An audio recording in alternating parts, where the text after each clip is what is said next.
Hello, hello, my friends. It is wonderful to be here. I apologize for such a long break, but it has been wild and crazy around the farm the past couple weeks, and I feel like I haven't even had a chance to gather my thoughts. So come on and let's get going.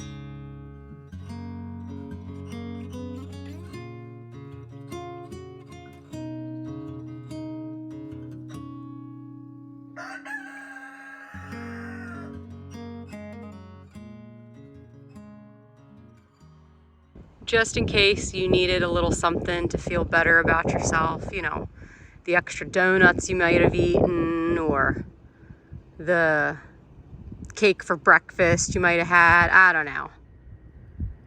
Imagine feeling like that.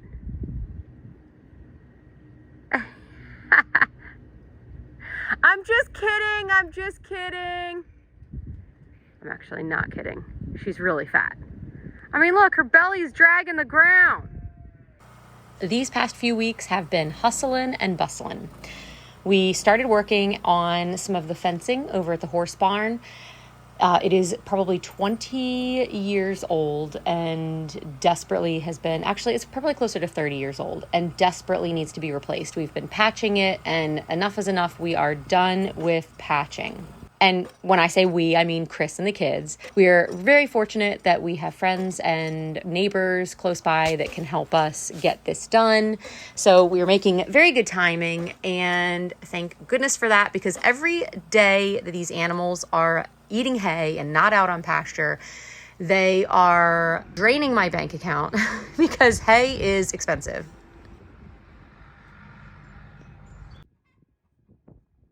We've been patiently waiting for these last two ewes to lamb, so we're hoping any day now. I'm hoping for one of the warmer days, but that's why we have them here in this paddock, so the way we can monitor them. So we're keeping an eye on future lambs.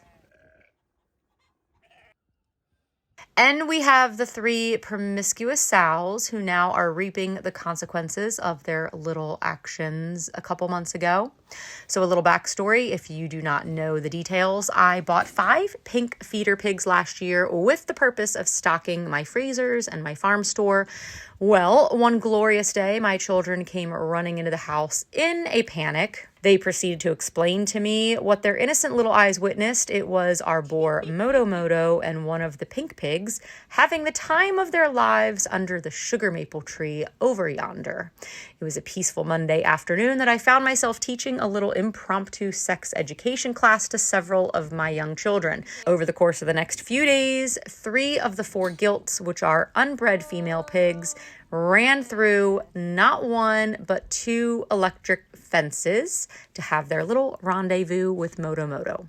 Obviously, knowing that they were in fact pregnant, I had to cancel or postpone their appointment at freezer camp. So we are on the lookout for piglets any day now, and we're actually kind of excited about it. We were super excited to be met with this precious little surprise of Helen having her first lambs. I say surprise, not because we were surprised she was having lambs, but because we just don't ever know exactly what day we'll be walking around the corner to the barn and hear the sweet little bleating of fresh lambs, and that's always a surprise. Plus, it's so much fun finding 1 or 2, black or white or spots, male or female. Now, you probably don't know the story of Helen, so I'm going to give you a little context here. Helen was born 2 years ago by our Mama Jacob sheep and our old Jacob ram, so she is 100% purebred Jacob breed. She was one of twins, but I noticed that she was struggling to stand and balance herself as a lamb, and she was constantly running into walls and falling over, and she had a hard time nursing because she just kept falling into her mom. She honestly acted like she was blind, and she just kept running into things. At around 2 days old, we walked out to the barn and noticed she had just vanished. I mean, just disappeared, gone. So me and the kids all went on a search party for any signs of what could have happened to her. I was fully expecting to see little lamb remains near one of the fox dens. And sadly, this has happened to us before, which is why I now have woven wire fencing so little lambs can't get dragged off. And of course, why I have my livestock guardian dogs, Large Marge and Waylon. Well, we searched and searched for hours and couldn't find her. It was one of those moments where, one day when you get to heaven, you want to ask God, hey, so remember that little time when the lamb just disappeared? Yeah, so what happened? It's very mysterious. Well, a few hours later, our neighbor from a parallel street over the hill, easily a quarter of a mile away, she pulls down our driveway with our lamb in her arms. So we were completely in shock, obviously. This little lamb stumbled her way all that distance. It was the weirdest thing we'd ever seen. So that confirmed to us, so we thought, that she was clearly blind for her to wander away from her mama that way. So Gemma named her Helen since she was reading all about Helen Keller with history. Over the course of the next few weeks, she started acting normal and seemed to have no issues with vision. We still, to this day, don't fully understand what the heck that was all about. Last year, we didn't have a ram to breed her to, so this year was her first time being exposed to a ram. We are super thankful that whatever it was that she had and had dealt with as a lamb didn't cross over to her lambs, and she has 2 perfectly healthy, beautiful little lambs. Well, the next few days, we've got some big tasks on our list. First is the dreaded barn cleanout. I'm absolutely embarrassed to say that over the course of the past few months, I have been a complete slob when it comes to keeping up on my barn. On 2 occasions, I've had livestock get into this stall and completely ransack the place. Trash cans flipped over and content scattered and stomped on everywhere. When I was pregnant, I just did not have the ability to bend over and clean it all up. And then it just became the last thing on my priority list, to be honest. So here we are facing this monster, and I honestly don't even know where to start.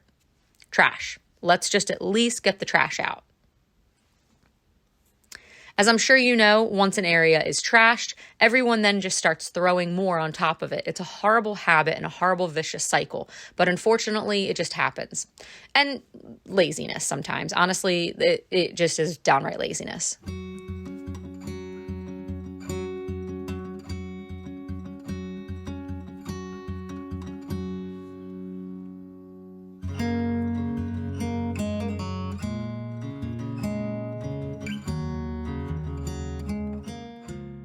Is it crazy to say that most of these things are just randomly put here from when we moved 3 years ago? Eesh, I still have so much to unpack.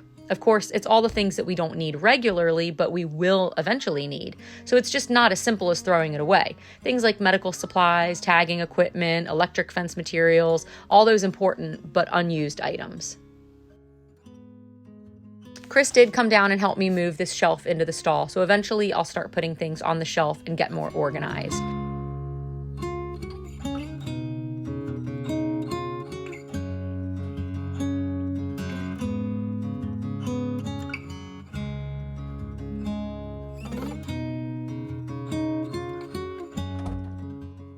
The next day, we are working on fencing. I'm trying so hard to get pig fencing up before these sows have their piglets. I'm experimenting with rotating them on our pasture this time around. I know it's going to be a dance trying to balance moving them at the right pace to fertilize and gently disturb, but then also not totally destroying the field. This could totally be a crap show, but I have to at least give it a try. And yes, I'll address the elephant in the room. I am wearing the same clothes as yesterday. Nope. I have no shame in that. Look, there are different levels of dirt, and I don't want to wash clothes that are just a little dirty. At this point in my life, I need all the help I can get on keeping the amount of laundry I have to wash at a minimum.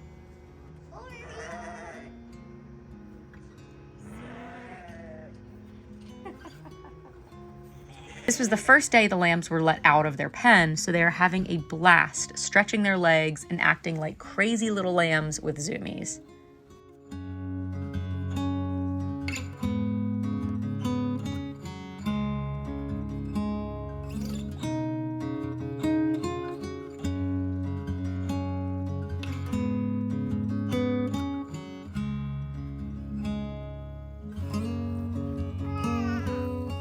My fencing crew.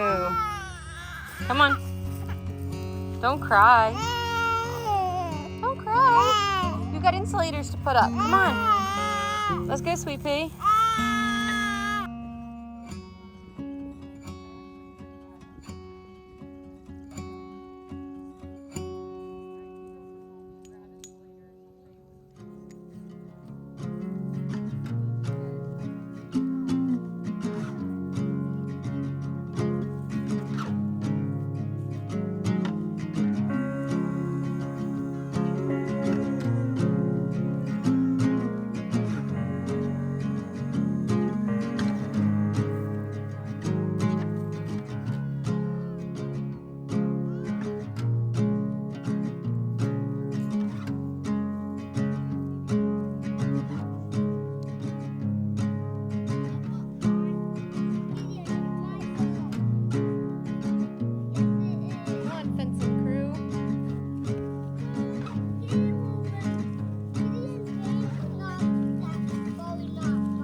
One thing I struggle with and have always struggled with is the need to feel productive. I've always been about getting as much done in the shortest amount of time, filling every spare moment with little tasks, productivity, productivity, productivity. Sadly, I'm watching my life pass by in a flicker, and I'm recognizing that actually, maybe this productivity can be an idol and a great way to destroy these precious moments of my life. I do not want my children to feel second to my to-do list. I don't want my children to feel like they can't interrupt my work. Yes, if I can work alongside them and we can share those moments together, that's fantastic, but I don't ever want them to feel that they are not heard or seen. This past pregnancy has really forced me to slow down and enjoy the moments with them. I don't know why I've always felt so guilty for slowing down, but I have. I always have felt like I've got so much stuff I need to do. I can't be sitting down. I can't be doing this. So I'm really working on just trying to do that, just trying to slow down. So I'm just gonna sit here and enjoy baby Theodore in my arms and enjoy watching my kids playing outside and just slow down and savor these moments. Let the laundry pile up, let the messes be. No, I'm not giving myself a pass for a messy, unkept house, but for someone like me who struggles with always trying to be productive, I know that this is actually okay to allow myself to sit and be with my children. I was wondering why all the pigs have been kicked out of their shed. All these pigs just hanging out here. Hey guys. Hey guys. And I need to not scare her. Hey, mommy. Hey, mommy. Hey, mommy sweetness. Hey, sweet pea. I don't want to startle her. Hey, it's okay. It's just me. It's just me. It's just me. Hey. Look how cute. Hey, sweet pea, it's okay. It's okay. I see 11. That's very nice. 1, 2, 3, 4. Oh, you got cut on your back. Oh, that's a nice little cut, buddy. So that one pig right there has its back kind of tore up a little bit, so she probably got her foot caught on it. You can kind of see, and so that skin is like sloughing off, so I'm gonna have to make sure that does not get dirty. Ha, good luck. So there are 4 little black ones and 6 little pink ones. It's so hard to tell. Ooh. Yeah, that one got cut. That had to have hurt. 7 little white ones. Now, I do not know how Mama's gonna be if I were to go in and grab that piglet. Like, she might absolutely lose her mind. So I am not going in there. I'm gonna hang out here. Oh, she's trying to roll over for them so they can get the nipples underneath too. How cute. You are such a good mommy. You're such a good mommy. Now, this leads me on my little bit of a rant on farrowing cages. So if you're not familiar with farrowing cages are basically little slots that the mama sows are put in that doesn't allow them to move. Like it forces them to stay in one spot so that they can't squish their piglets. So it basically just like lays them down on the ground, and that's how they have to stay. Now, my philosophy, and I'm not the only one, my philosophy is that you find a sow with good breeding genetics that wants to take care of her babies, that doesn't want to squish them. And if she is the type that squishes them, she's sausage. It's kind of simple. So Gloria loved her piglets, had no issues squishing any of them. This pig now, same thing. I mean, just even within the past 12 hours that they've been born, I can see that she's very, very attentive. If she does squish them, which sometimes it does happen, it's an accident. She's not trying to squish, because there are pigs that actually like just don't give a crap about their pigs. Like they'll eat them. So we have bred genetics in animals, and this is across the board with all sorts of animals. They are so far from how God created them. They don't have the instincts that they were created with. So like these pigs are bred for mass production. So the number one goal in breeding these pigs is to pump them out as fast as you can and as fat as you can. Nothing else matters. And you'll build all sorts of man-made contraptions to make that happen. Well, that's not natural. A farrowing cage is not natural. What's natural is a mama pig making a little nest for herself and her piglets. And again, if the instincts are not there for her to be a good mom, then she's just not going to be a good mom. She's going to be taken to the butcher shop. I, as you know, am a pretty hands-on approach. I will intervene if I absolutely have to, but I try and intervene as little as I have to. I don't want to be babying my animals. They should have the instincts to take care of themselves and to raise their young themselves. So, you know, when I saw the piglets born, my first instinct was like, oh gosh, what do I need to do? Nope, I'm not doing anything. I'm going to let this work itself out. And if she's an awful mom and she kills all the piglets, I mean, I'm not going to bring the piglets into my house. I'm not going to intervene like that. And so fortunately she's being very good, but I have two other ones that they've never farrowed before. So maybe they're going to be little turds. I don't know. But that'll just determine which one I keep. So anyway, I just, there's not always good that comes out of trying to mess with how God created things. That was a little bit of a soapbox that I need to get off of right now, but sometimes intervention is not the answer all the time. What is it? A job site. Oh, you got a job site going, huh? Mom. Thank you. This is where we dump the dirt. Oh, wow. That's great. all that dirt. Yeah, I see it. Try not to dig the roots up. Oh, see here. Yeah, these are where the crocuses were. Yikes. So, I mean, it's okay. We're just going to have to, you know, next year. Mom. I thought that was grass. Yeah. No, so just don't pull it up. I mean, I don't mind if you guys still want to play here, but just don't pull it up. And then be really careful about covering the flowers. Just keep your job site underneath the bushes. Very cool. Remember, before you guys come into the house, you need to get clean clothes on. I'm going to go check on the piglets. Well, we've got the second litter of piglets. Oh. All right. Hi, Mommy. Let's see. How many do I see? 1, 2, 3, 4, 5, 6, 7, 8, 9. Looks like 9. They were just born, too. Their umbilical cords are all still wet. Good job, Mommy. Good job, Mommy. Oh, my goodness. Me and get in the way. Shh. Mommy Okay. and get in the way. Yep, let her be. Hey, Sweet Pea. How you doing? Shay, back up.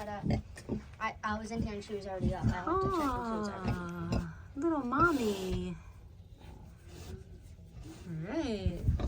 So that mama's got to have babies So anytime. now you're next, pork chop. She's the big mama.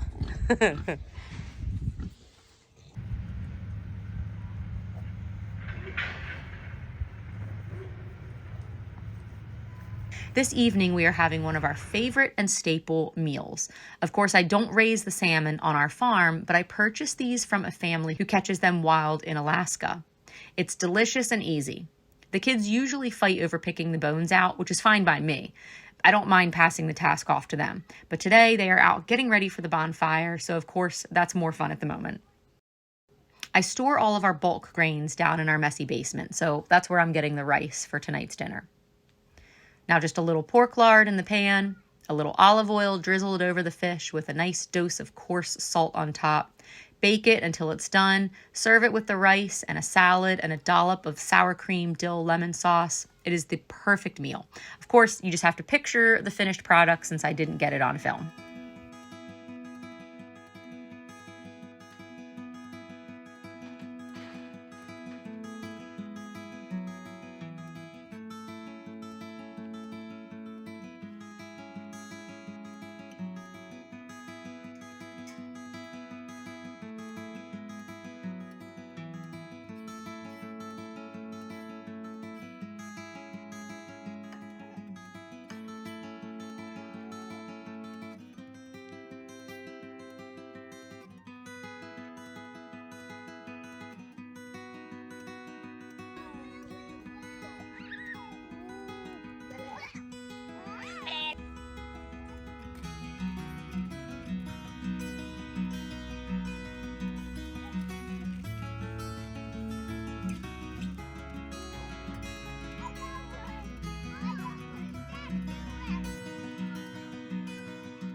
The geese are all flying north for the summer, and we see hundreds of them pass by this time of year. It's just another sign that spring is here.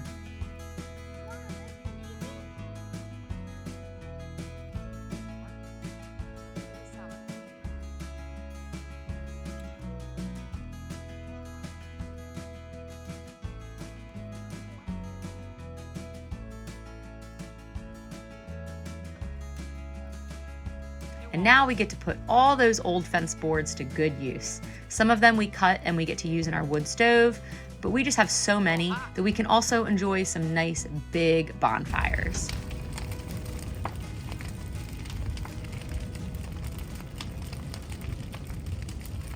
It's the time of year when the pond life starts coming alive and the peepers and bullfrogs sing to us all night long. It's like the true signs that winter is over and spring has arrived.